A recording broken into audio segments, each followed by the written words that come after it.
हुजूर ने फरमाया तू 3 चीजें पैदा कर, तुझे अल्लाह ईमान का जायका अता कर देगा।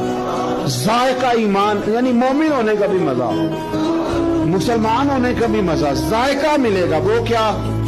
बुखारी मुस्लिम में हदीस है, फरमाते 3 चीजें पैदा कर। एक तो हर चीज से बढ़कर रब रसूल से प्यार कर। सामने रखना, अपने सामने रख, सामने रख औलाद को भी, माल को भी, अपने इक़्तिदार को भी, कुर्सी को भी, शोहरत को भी। ये बता के ये चीजें प्यारी हैं या 2 कदम आगे बढ़ के तुझे अल्लाह रसूल प्यारे।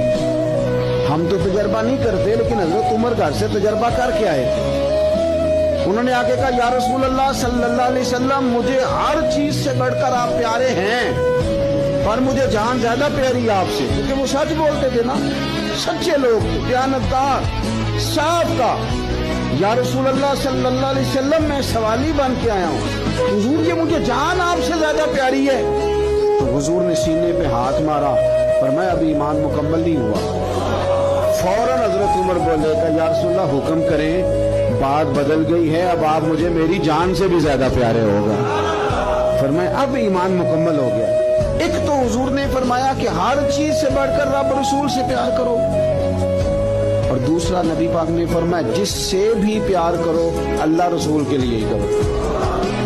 इन्हीं मोहब्बतों का मरकज रब रसूल हो।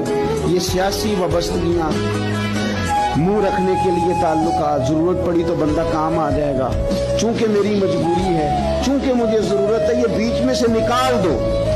खालिस अल्लाह के लिए किसी से प्यार करो, मजा आएगा ईमानदार होने का। और तीसरा हुजूर ने फरमाया कुफर में जाना तुम्हें इतना नापसंद हो जितना आग में जाना नापसंद है, फिर तुम्हें ईमानदार होने का मजा आएगा, सुरूर आएगा।